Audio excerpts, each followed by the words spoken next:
بہت مدت پہلے دور دراز کے ایک ملک میں یہ قاعدہ تھا کہ اس ملک کے لوگ ہر سال اپنا بادشاہ تبدیل کرتے تھے۔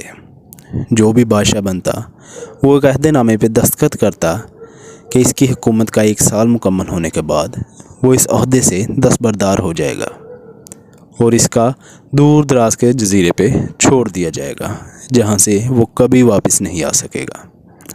جب ایک بادشاہ کا 1 سالہ دور حکومت مکمل ہو جاتا تو اسے ایک مخصوص جزیرے پہ چھوڑ دیا جاتا، جہاں وہ اپنی بقیہ زندگی گزارتا۔ اس موقع پر اس بادشاہ کو بہترین لباس پہنایا جاتا اور ہاتھی پہ بٹھا کے پورے ملک کا الوداعی سفر کروایا جاتا، جہاں وہ سب لوگ آخری بار خیر بات کہتے ہیں۔ وہ بہت ہی افسوسناک اور غمزدہ لمحات ہوتے ہیں، اور پھر وہاں کے لوگ بادشاہ کو اس جزیرے پہ ہمیشہ کے لیے چھوڑ آتے ہیں۔ ایک مرتبہ لوگ اپنے پرانے بادشاہ کو جزیرے پہ چھوڑ کے واپس آ رہے تھے کہ انہوں نے ایک ایسا سمندری جہاز دیکھا جو کچھ دیر پہلے ہی تباہ ہوا تھا۔ ایک نوجوان شخص نے خود کو بچانے کے لیے لکڑی کے ایک تختے کا سہارا لے رکھا تھا۔ چونکہ ان لوگوں کو ایک نئے بادشاہ کی تلاش بھی تھی، لہٰذا انہوں نے اس نوجوان شخص کو اپنی کشتی میں بٹھا لیا اور اپنے ملک لے آئے اور اس سے 1 سال کی حکومت کرنے کی درخواست کی۔ پہلے تو وہ نوجوان نہ مانا، لیکن پھر وہ 1 سال کے لیے بادشاہ بننے پر رضامند ہو گیا۔ وہاں کے لوگوں نے اس بادشاہ کے تمام اصول اور طریقے سمجھا دیے اور یہ بھی بتایا کہ 1 سال کے بعد وہ اسے فلاں مخصوص جزیرے پہ چھوڑ آئیں گے۔ بادشاہت کے تیسرے دن ہی اس نوجوان بادشاہ نے اپنے وزیر سے کہا، مجھے وہ جگہ دکھائی جائے جہاں گزشتہ تمام بادشاہوں کو بھیجا گیا تھا۔ بادشاہ کی خواہش کا احترام کرتے ہوئے وہ اسے جزیرہ دکھانے لے گئے۔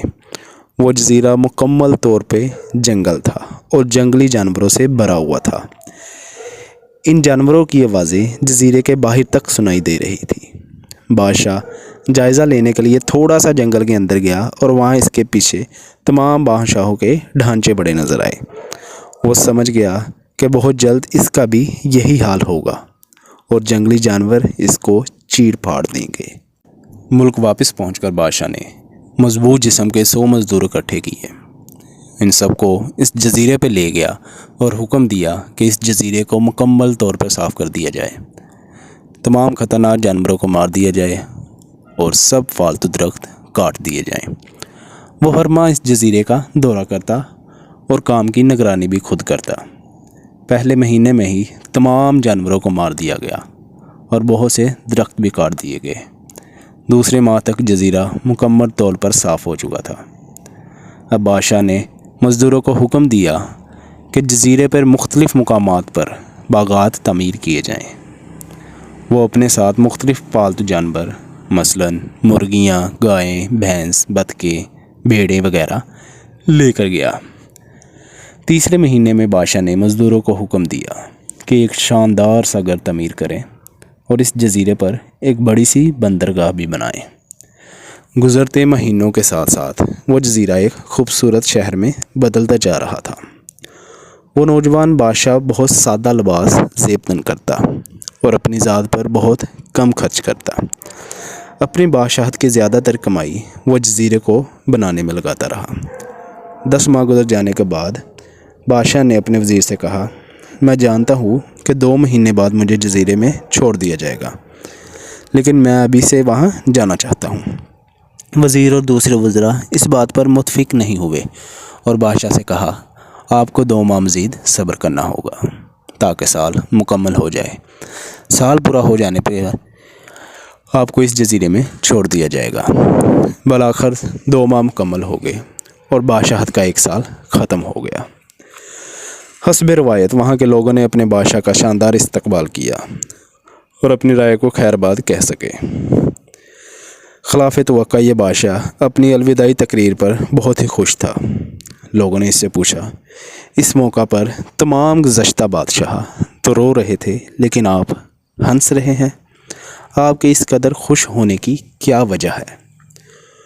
اس نوجوان بادشاہ نے جواب دیا، تم لوگوں نے داناؤں کا وہ قول نہیں سنا، جب تم ایک چھوٹے بچے کی صورت میں اس دنیا میں آتے ہو تو تم رو رہے ہوتے ہو اور باقی لوگ ہنس رہے ہوتے ہیں۔